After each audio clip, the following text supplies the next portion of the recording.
Jelena, gdje je Jelena? Odi, tu dođi. Odi tu do Jure. Odi tu. Tamo.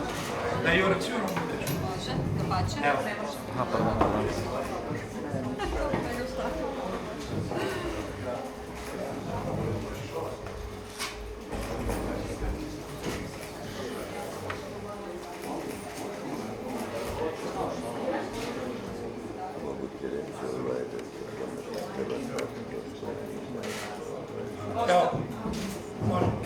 Poštovane dame i gospodo, dobrodošli na pres konferenciju stranke Bandić Milan 365, stranke Rada i solidarnosti.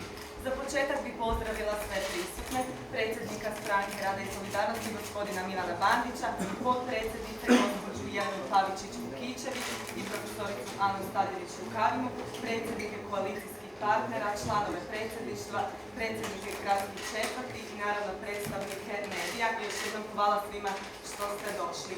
Na današnjoj konferenciji predsjednik stranke obznanit će vam ekskluzivnu vijest od presudne važnosti za Republiku Hrvatsku. Stoga mu odmah i predajem riječ. Izvolite. Hvala lijepo. Ja bit ću vrlo kratak. Sve ću mi napraviti samo možda 2 rečenice. Samo su ovdje ne manje važno, nego vjerovatno važniji s obzirom na temu dvojica ljudi koji su za stolom.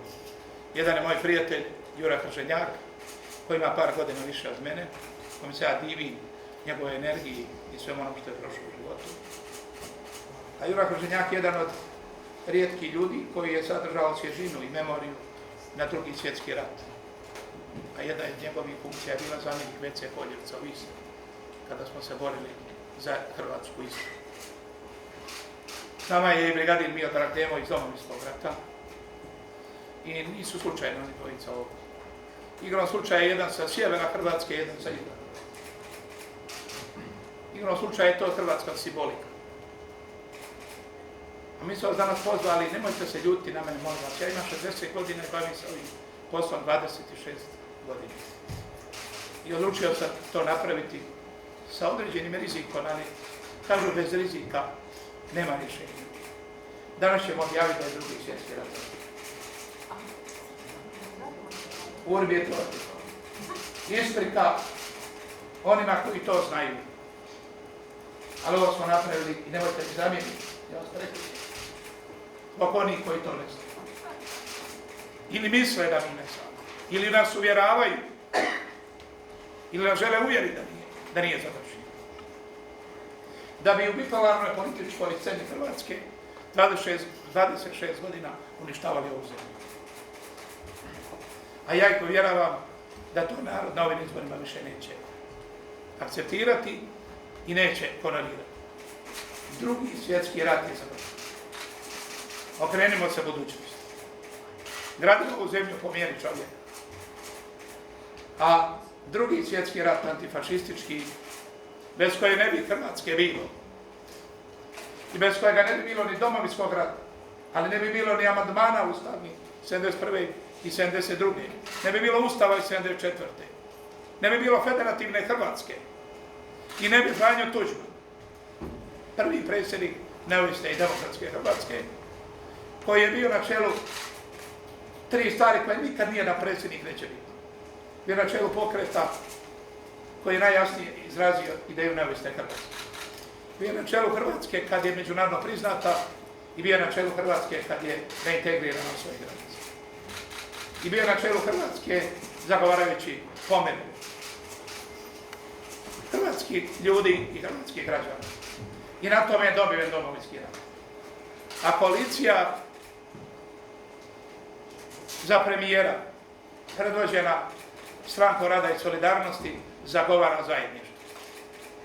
Tuđman je zagovarao pomirbu, a Bandić zagovara zajedništvo. Tuđman u ratu, Bandić u miru. Jedini čovjek koji to u ovoj Hrvatskoj može napraviti se zove Milan Bandić. Svojom biografijom, svojim djelima, svojim ponašanjem, svojim stavom, svojom odlučnošću, svojim radom i svojom vizijom. I zato vas molim da pustite da pročitam proglas kojega ću vam podijeliti, a onda ćemo skromno uz krekere i sok malo razgovarati.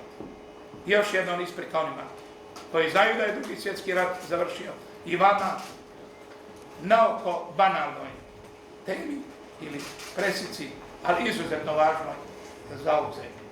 I sad ću i ja biti malo pametan i pismen, jer vole svi govori stranski. Bez završetka Drugog svjetskog rata. To je, kako bi rekli Latini stari, conditio sine qua non moderne, demokratske, gospodarski prosperitetne Hrvatske. Ili, kako bi mi rekli hrvatski ljudi i građani, preduvjet bez kojega nema moderne Hrvatske. I zato mi oprostite još jednom svi štovani građani Republike, građanke Republike Hrvatske, oni koji to znaju, ali ovo radimo zbog onih koji pokušavaju nas zatucati i stalno nam ponavljati tu tezu. A našto onda kada nemoj ponuditi što za boljitak građana ove zemlje. I zato dopustite da pročitam proglas.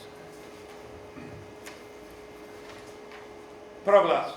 Ovime obavještavamo, sad ću ali malo moderati, Hrvatice i Hrvate, sve hrvatske građanke i građane. Drugi svjetski rat je završio. Jako se čini da za objavom te očite istine nema potrebe.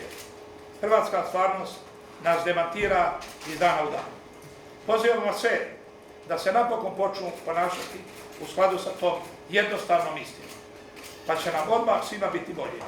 Jer u tom ratu za bolju prošlost političke elite proizvode podjele koji su omogućile da desetljećima uništavaju Hrvatsku. Lijepu našu, jednu od najljepših zemalja na svijetu. Pozivamo sve da među sobom, jedni drugima, usmeno i pismeno, uživo, mailom, svim društvenim mrežama, telefonom, prošire tu radosnu vijest. Drugi svjetski rat je završio. Izliječimo Hrvatsku od bipolarnog poremećaja i napokon krenimo naprijed, a ne nazad. Moja malenkost je potpisana. Hvala vam lijepo. Ovdje sam razmišljao zadnja 3 mjeseca da li da napravimo ili ne napravimo. Konsultirao sam se sa ljudima kojima ja nešto vjerujem, koji su nešto i pametniji od mene i rekli su da. A to smo tempirali pred predstavljanje koalicije sutra u Vukovaru i programa koalicije za premijera u srijedu u Kninu. Hvala vam još jednom od srca. Presica nije zamišljena za nikakva pitanja, ovo je proglas. Prema tome morat ću vas uskratiti za danas bilo kakve odgovore na pitanja. Možete me sat vremena u dercu pitati što god hoćete. Možete i sada, ali neću odgovarati sada. Na ispraćaju naši zadnji olimpijaca na čelu sa našom najtrofejnijom uz Janicu Kostelić, sportašicom Sandrom Pevkom. U 12 sati. S obzirom da je ovo pres konferencija, s obzirom da je najavljena kao pres konferencija, onda pretpostavljam da ovi novinari koji su došli, uključujući mene, imamo pravo postaviti. Imate kako ne? Demokracija. Možemo li čuti, najavili ste program za slučaj preksutra predstavljanja policije glavne naglaske. Mene zanima koliko ćete potrošiti u kampanji i zanima me kako to da ste se požurili već gradom lijepiti plakatima sa skrivenom porukom. Zapravo ste izbjegli olako kršenje zakona. Hvala vam na pitanju, morat ćete se malo staviti za ovo. Evo, nažalost... Vi niste prvi puta predstavno gdje govori budući premijer. Poštujte instituciju Zagrebačkog gradonačelnika, predsjednika stranke Rada i solidarnosti. Ja vas poštujem i poštujte instituciju budućeg premijera. A hoćete li kao premijer održavati pres konferencije na kojima neće biti pitanje? Ne. Ovo je posebno, ovo je povijesni dan. Morat ćete se s tim složiti koliko vama to bilo smiješno. Ovo je meni izuzetno ozbiljno. Kada ljudi u Hrvatskoj, a ljudi se 26 godina vozi za uzicu. I vodi za uzicu. To je vama smiješno, meni je to ozbiljno. Meni je ovo najvažniji dan. Mi pričamo o tome. Ne, ja sam sve proglasom pročitam, hvala vam lijepo. Sve što bi rekao bi popario. Obito me uvijek isto. Ne, pustite, neka kolege sve javi. Vi mene lomite, ali imam ja vrstu priču. A niste onda trebali reći da je to konferencija za novinare? Je za moju baku. Evo, hvala predsjedniku stranke i hvala svima što ste došli. Sada će vas čekati pres materijal u kojem se nalazi proglas i evo nadam se da ćete se pratiti i dalje. Imate sotić, kreker i proglas.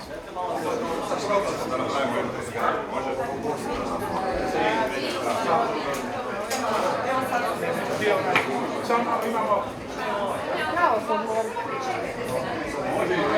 Ne imamo boji, patinje.